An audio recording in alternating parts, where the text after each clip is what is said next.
ಶ್ರೀ ವಿರಾಟ್ ಪುರುಷ ಚಾನಲ್ಗೆ ಸ್ವಾಗತ.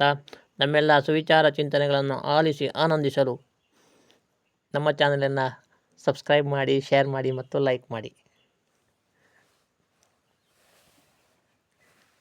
ಕಾಕ ಅಭಯತೆ ಕಾಕ ನ್ಯಾಚಕೋನತು ಯಾಚಕ ಕಾಕ ಯಾಚಕಯೋ ಮಧ್ಯೆ ವರಂ ಕಾಕೋನ ಯಾಚಕ. ಈ ಸುಭಾಷಿತದಲ್ಲಿ ಕಾಗೆ ಮತ್ತು ಭಿಕ್ಷುಕರ ಬಗ್ಗೆ ತಿಳಿಸಿದ್ದಾರೆ. ಆಹಾರವನ್ನು ಕಂಡಾಗ ಒಂದು ಕಾಗೆ ಇತರ ಕಾಗೆಗಳನ್ನು ಕರೆಯುತ್ತದೆ. ಭಿಕ್ಷುಕ ಬೇರೆ ಭಿಕ್ಷುಕರನ್ನು ಕರೆಯುವುದಿಲ್ಲ. ಹಾಗೆ ಭಿಕ್ಷುಕರಲ್ಲಿ ಹಾಗೆಯೇ ಶ್ರೇಷ್ಠವಾದದ್ದು ಯಾಚಕನಲ್ಲ. ಆಲಸ್ಯಂ ಹಿ ಮನುಷ್ಯಾಣಂ ಶರೀರಸ್ಥ ಮಹಾನ್ ರಿಪುಃ ನಾಸ್ತಿ ಉದ್ಯಮೋ ಸಮಬಂಧೋ ಕುರ್ವಾಣೋ ನಾಮ ಸೀದತಿ. ಈ ಸಾಲಿನಲ್ಲಿ ಆಲಸ್ಯ ಮತ್ತು ಉದ್ಯೋಗಗಳ ಬಗ್ಗೆ ಹೇಳಿದ್ದಾರೆ. ಆಲಸ್ಯಕ್ಕೆ ಸಮಾನ ಶತ್ರುವಿಲ್ಲ, ಅದು ಶರೀರದಲ್ಲಿ ಇರುವುದು. ಉದ್ಯೋಗಕ್ಕೆ ಸಮಾನ ಬಂಧುವಿಲ್ಲ, ಉದ್ಯೋಗಿಗಳು ನಾಶವಾಗುವುದಿಲ್ಲ. ಪುಸ್ತಕಸ್ತ್ವಾತು ಯಾ ವಿದ್ಯಾ ಪರಹಸ್ತಗತಂ ಧನಂ ಕಾರ್ಯಕಾಲೇ ಸಮುತ್ಪನ್ನೇನ ಸಾ ವಿದ್ಯಾ ನ ತತ್ ಧನಂ. ನಿಜವಾದ ವಿದ್ಯೆ ಮತ್ತು ಸಂಪತ್ತುಗಳನ್ನು ಇಲ್ಲಿ ವಿವರಿಸಿದ್ದಾರೆ. ಪುಸ್ತಕದಲ್ಲಿರುವ ವಿದ್ಯೆ ಇನ್ನೊಬ್ಬರಿಗೆ ಕೊಟ್ಟ ಹಣ, ಅವು ನಿಜವಾದ ಸಂಪತ್ತೆನಿಸುವುದಿಲ್ಲ. ಕೆಲಸ ಮಾಡುವ ಸಮಯ ಬಂದಾಗ ಅವು ಕೆಲಸಕ್ಕೆ ಉಪಯೋಗವಾಗುವುದಿಲ್ಲ. ಕ್ಷಣಶಶ್ಚೈವ ವಿದ್ಯಾಂ ಅರ್ಥಂಚ ಸಾಧಯೇತ್ ಕ್ಷಣತ್ಯಾಗೆ ಕುತೋ ವಿದ್ಯಾ ಕಣತ್ಯಾಗೆ ಕುತೋ ಧನಂ. ವಿದ್ಯೆ ಮತ್ತು ಹಣ ಗಳಿಸುವ ಕ್ರಮವನ್ನು ಇಲ್ಲಿ ತಿಳಿಸಿದ್ದಾರೆ. ಕ್ಷಣವನ್ನು ಹಾಳು ಮಾಡದೆ ವಿದ್ಯೆ ಗಳಿಸಬೇಕು, ಒಂದು ಕಣವನ್ನು ಹಾಳು ಮಾಡದೆ ಹಣ ಗಳಿಸಬೇಕು. ಕ್ಷಣ ಹಾಳು ಮಾಡಿದರೆ ವಿದ್ಯೆ ಇಲ್ಲವಾಗುವುದು, ಒಂದು ಕ್ಷಣವಾಗಿ ಕಳೆದರೆ ಧನ ಸೇರುವುದಿಲ್ಲ. ಪುಣ್ಯಸ್ಯ ಫಲಮಿಚ್ಛಂತಿ ಪುಣ್ಯಂ ನೇಚ್ಛಂತಿ ಮಾನವಾಃ ನ ಪಾಪ ಫಲಮಿಚ್ಛಂತಿ ಪಾಪಂ ಕುರ್ವಂತಿ ಯತ್ನತಃ. ಪಾಪ ಪುಣ್ಯಗಳೊಂದಿಗೆ ಮಾನವರು ಹೇಗೆ ಹೊಂದಿಕೊಂಡಿದ್ದಾರೆ ಎಂಬುದನ್ನು ಈ ಸಾಲಿನಲ್ಲಿ ಹೇಳಿದ್ದಾರೆ. ಮಾನವರು ಪುಣ್ಯದ ಫಲವನ್ನು ಬಯಸುತ್ತಾರೆ, ಆದರೆ ಒಳ್ಳೆಯ ಕಾರ್ಯಗಳನ್ನು ಮಾಡುವುದಿಲ್ಲ. ಪಾಪದ ಫಲವನ್ನು ಬಯಸುವುದಿಲ್ಲ, ಆದರೆ ಪ್ರಯತ್ನ ಮಾಡಿ ಪಾಪ ಕಾರ್ಯ ಮಾಡುತ್ತಾರೆ. ದಾನಂ ಭೋಗೋ ನಾಶ ತ್ರಿಸ್ವರ್ಗದಯ ಭವಂತಿ ಮಿತ್ತಸ್ಯ ಯೋನ ದದಾತಿ ನ ಭುಂಕ್ತೆ ತಸ್ಯ ತೃತೀಯ ಗತಿರ್ಭವತಿ. ಆಧಾರ ನೀತಿಶತಕ. ಪದ್ಯದಲ್ಲಿ ಹಣಕ್ಕಿರುವ 3 ಸ್ಥಿತಿಯನ್ನು ತಿಳಿಸಿದ್ದಾರೆ. ಹಣಕ್ಕೆ ದಾನ ಮಾಡುವುದು, ಅನುಭವಿಸುವುದು ಮತ್ತು ನಾಶ ಎಂಬ 3 ಗತಿಗಳಿವೆ. ಯಾರು ಹಣವನ್ನು ದಾನ ಮಾಡುವುದಿಲ್ಲವೋ ಅಥವಾ ಅನುಭವಿಸುವುದಿಲ್ಲವೋ ಅಂತಹವರ ಹಣ ಅವರ ಪಾಲಿಗೆ ನಾಶವಾದಂತೆ.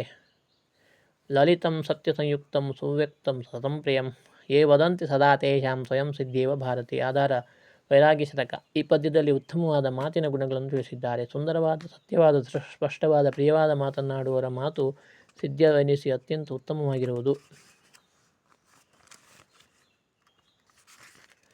ಧರ್ಮೋ ಯಶೋ ನಯೋದಾಕ್ಷಂ ಮನೋಹಾರಿ ಸುಭಾಷಿತಂ ಇತ್ಯಾದಿ ಗುಣರತ್ನಾನಾಂ ಸಂಗ್ರಹೀ ನಾಮ ಸಿದ್ಧತೆ. ಆಧಾರ ಶಾರ್ಮೀಧರ ಪದ್ಧತಿ. ಗುಣರತ್ನಗಳೆಂದರೆ ಧರ್ಮ, ಕೀರ್ತಿ, ನೀತಿ, ದಕ್ಷತೆ, ಸುಂದರವಾಗಿ ಮಾತನಾಡುವುದು ಮುಂತಾದವು. ಇವುಗಳನ್ನು ಗಳಿಸಿಕೊಂಡವರಿಗೆ ನಾಶವಿರುವುದಿಲ್ಲ.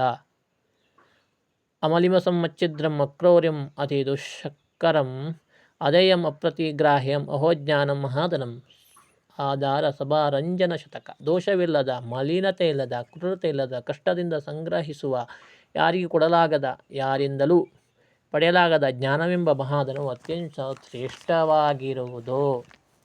ಊರ್ಧ್ವಂ ಗಚ್ಚತೆ ಯಂ ತ್ಯಕ್ತ್ವಾ ಯಂ ಗೃಹೀತ್ವಾ ಪತಂತ್ಯಧಃ ತಸ್ಯ ಗೌರವಂ ಅರ್ಥಸ್ಯ ತಾವತ್ತೈವಾನುಮೀಯತೆ. ಆಧಾರ ಸಭಾರಂಜನ ಶತಕ. ಹಣದ ವಿಶೇಷ ಗುಣವನ್ನು ಇಲ್ಲಿ ತಿಳಿಸಿದ್ದಾರೆ. ಸ್ವಲ್ಪ ಕಡಿಮೆಯಾದರೂ ಮೇಲೆ ಹೋಗುವ, ಸ್ವಲ್ಪ ಸೇರಿಸಿದರೂ ಕೆಳಗಿಳಿಯುವ ಹಣದ ಗೌರವವು ತಕ್ಕಡಿಯಂತೆ ಎಂದು ಹಿಡಿಯಿರಿ. ಸ್ವಾಹಾಯಾಂ ನತು ಸಂಘರ್ಷ ಸ್ವೀಕೃತಿ ನ ತಿರಸ್ಕೃತಿ ಸಮತಾ ಶಾಂತಿರೇವ ತ್ವ ವಿಗ್ರಹೋ ನ ಕದಾಚನ. ಆಧಾರ ವಿವೇಕಾನಂದ ವಿಜಯ. ಯಾರಿಗಾದರೂ ಸಹಾಯ ಮಾಡಬೇಕು, ಸಂಘರ್ಷ ಮಾಡಬಾರದು. ಅವರ ಮಾತನ್ನು ಸ್ವೀಕರಿಸಬೇಕು, ತಿರಸ್ಕರಿಸಬಾರದು. ಸಮತೆ, ಶಾಂತಿ ಇರಬೇಕು. ದ್ವೇಷ, ವೈರ್ಯ ಎಂದಿಗೂ ಇರಬಾರದು. ಅಯಃಪಿಂಡ ಯವೋತ್ತಪ್ತ್ಯೆ ಖಲಾನಾಂ ಹದಯೇ ಕ್ಷಣಾತ್ ಪತಿತಾಪಿ ನೇಕ್ಷಂತೆ ಗುಣ ತೋಯಕಣ ಇವ. ಆಧಾರ ಶಾರ್ಮೀಧರ ಪದ್ಧತಿ. ಮೂರ್ಖರಲ್ಲಿರುವ ಗುಣಗಳ ಬಗ್ಗೆ ಸುಭಾಷಿತದಲ್ಲಿ ಹೇಳಿದ್ದಾರೆ. ಮೂರ್ಖರಲ್ಲಿರುವ ಒಳ್ಳೆಯ ಗುಣಗಳು ಕಾದ ಕಬ್ಬಿಣದ ಮೇಲೆ ಬಿದ್ದ ನೀರಿನ ಹನಿಗಳಂತೆ. ಒಂದು ಕ್ಷಣ ಕಂಡರೂ ಮರುಕ್ಷಣ ಇಲ್ಲವಾಗುತ್ತದೆ.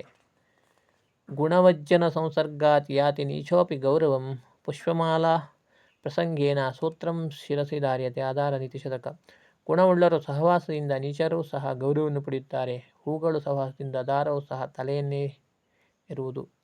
ಧನವಾನ್ ಬಲವಾನ್ ಲೋಕೆ ಸರ್ವತ್ರ ಸರ್ವದಾ ಪ್ರಭುತ್ವ ಧನ ಮೂಲಂ ಹಿ ರಾಜ್ಞಾಪ್ಯುಪಜಾಯತೆ. ಆಧಾರ ಹಿತೋಪದೇಶ. ಹಣದ ಬಲವನ್ನು ಈ ಶ್ಲೋಕದಲ್ಲಿ ವಿವರಿಸಲಾಗಿದೆ. ಹಣವಂತನು ಲೋಕದಲ್ಲಿ ಬಲವಂತೆನಿಸುತ್ತಾನೆ. ಎಲ್ಲ ರೀತಿಯಿಂದ ಎಲ್ಲ ಕಾಲದಲ್ಲಿ ಹಣವೇ ಶ್ರೇಷ್ಠವು. ರಾಜರುಗಳಿಗೂ ಸಹ ಹಣದಿಂದ ಬಲ ಬರುತ್ತದೆ.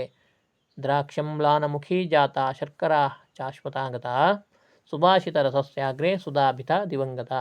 ಪದ್ಯದಲ್ಲಿ ಸುಭಾಷಿತ ಮಹತ್ವವನ್ನು. ಸುಭಾಷಿತ ಆನಂದದ ಎದುರಿನಲ್ಲಿ ದ್ರಾಕ್ಷಿ ಬಾಡಿದ ಮುಖ ಹೊಂದಿತು, ಸಕ್ಕರೆ ಕಲ್ಲು ರೂಪ ಪಡೆಯಿತು, ಅಮೃತವು ಹೆದರಿ ದಿವಂಗತವಾಯಿತು, ಸ್ವರ್ಗ ಸೇರಿತು.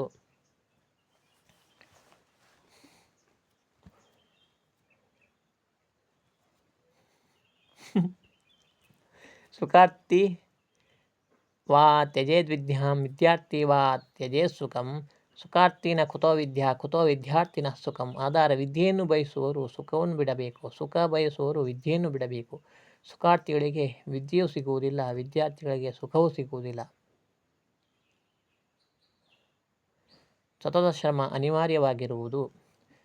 ಅಪೂರ್ವ ಕೋಪಿ ಕೋಶಯಂ ವಿದ್ಯತೆ ತವ ಭಾರತಿ ವ್ಯಯತೋ ವೃದ್ಧಿಮಾಯಾತಿ ಕ್ಷಯಮಾಯಾತಿ ಸಂಚಯಾತ್. ವಿದ್ಯೆಯ ಮಹತ್ವವನ್ನು ಸುಭಾಷಿತದಲ್ಲಿ ವಿವರಿಸುತ್ತಾರೆ. ವಿದ್ಯೆ ಎಂಬುದು ಅಪೂರ್ವವಾದ ಕೋಶವಾಗಿದೆ. ಖರ್ಚು ಮಾಡಿದರೆ ಹೆಚ್ಚಾಗುವುದು, ಕೂಡಿಟ್ಟರೆ ನಾಶ ಹೊಂದುವುದು.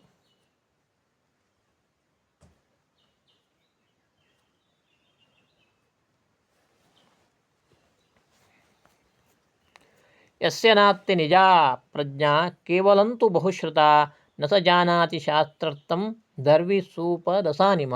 ಯಾರಿಗೆ ಬಹಳ ಅಧ್ಯಯನ ಮಾಡಿದ ಅನುಭವವಿದ್ದರೂ ಸ್ವಂತ ಪ್ರಜ್ಞೆ ಇಲ್ಲವೋ ಅವು ಶಾಸ್ತ್ರಾರ್ಥವನ್ನು ತಿಳಿಯುವುದಿಲ್ಲ. ಪಾಕವನ್ನು ಮಾಡಿದ ಸೌಟಿಗೆ ಪಾಕದ ರಸದ ಅನುಭವವಾಗುವುದಿಲ್ಲ. ಕಿಂ ತಯಾ ಕ್ರಿಯತೆ ದೇನ್ವ ಯಾನ ಸೂತೇನ ದುಗ್ಧದ ಕೋರ್ತ ಪುತ್ರೇಣ ಜಾತೇನ ಯೋನ ವಿದ್ವಾನ್ನ ಭಕ್ತಿಮಾನ್. ಹಾಲನ್ನು ಕೊಡದ ಕರುವಿಗೆ ಜನ್ಮ ನೀಡದ ದನದಿಂದ ಏನು ಪ್ರಯೋಜನವಿಲ್ಲ. ಅದರಂತೆ ಪಂಡಿತನಲ್ಲದ ಭಕ್ತನಲ್ಲದ ಮಗನಿಂದಲೂ ಪ್ರಯೋಜನವಿಲ್ಲ. ಯೌವನಂ ಧನ ಸಂಪತ್ತಿ ಪ್ರಭುತ್ವಂ ಅವಿವೇಕಿತ ಏಕೈಕಮಪಿ ಅನರ್ಥಾಯ ಕಿಮು ಯತ್ರ ಚತುಷ್ಟಯಂ. ಆಧಾರ ಪಂಚತಂತ್ರ. ಯೌವನ, ಸಂಪತ್ತು, ಅವಿವೇಕ ಮತ್ತು ಅಧಿಕಾರ ಇವುಗಳಲ್ಲಿ ಪ್ರತಿಯೊಂದು ಅನರ್ಥವನ್ನುಂಟು ಮಾಡುತ್ತವೆ. 4 ಇದ್ದರೆ ಪರಿಸ್ಥಿತಿಯನ್ನು ಹೇಳಲಾಗದು. ತಸ್ಯ ಕಸ್ಯ ವಿಷಂ ದಂತೆ ಮಕ್ಷಿಕಾಯಾಶ್ಚ ಮಸ್ತಕೆ ವೃಶ್ಚಿಕಸ್ಯ ವಿಷಂ ಪುಚ್ಚೆ ಸರ್ವಾಂಗೆ ದುರ್ಜನಸ್ಯ ತತ್. ಹಾವಿನ ಹಲ್ಲಿನಲ್ಲಿ ವಿಷವಿದೆ, ನೊಣಕ್ಕೆ ತಲೆಯಲ್ಲಿ ವಿಷವಿದೆ, ಚೇಳಿಗೆ ಬಾಲದಲ್ಲಿ ವಿಷವಿದೆ, ದುರ್ಜನರಿಗೆ ಎಲ್ಲ ಅಂಗಗಳಲ್ಲಿ ವಿಷವಿರುವುದು.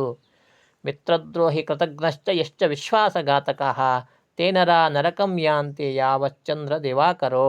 ಮಿತ್ರದ್ರೋಹಿಗಳು, ಕೃತಜ್ಞರು, ವಿಶ್ವಾಸಘಾತಕರು ಚಂದ್ರ ಸೂರ್ಯರಿರುವ ತನಕ ನರಕಕ್ಕೆ ಹೋಗುತ್ತಾರೆ.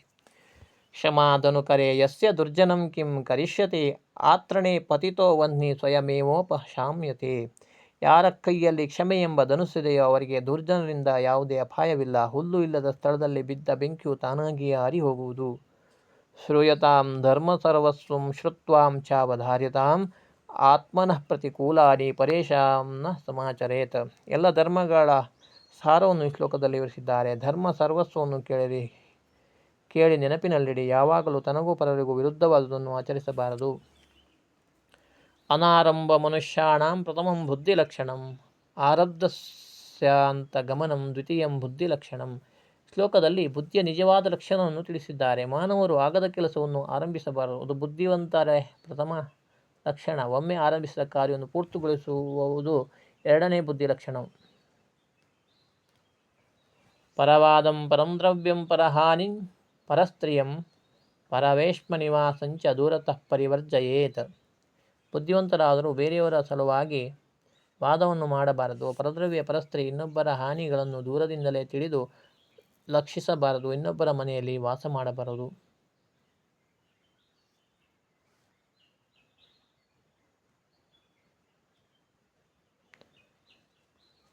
ರೇ ರೇ ಕೋಕಿಲ ಮಾ ಭಜ ಭಜ ಮೌನಂ ರೇ ರೇ ಕೋಕಿಲ ಮಾ ಭಜ ಮೌನಂ ಕಿಂಚಿದುದಂಚಯ ಪಂಚಮರಾಗಂ ನೋಚೆತ್ವಾಮಿಹ ಕೋ ಜಾನೀತೆ ಕಾಕಸಮೂಹೆ ವಿಹಿತೆ ಚ್ಯೂತೆ.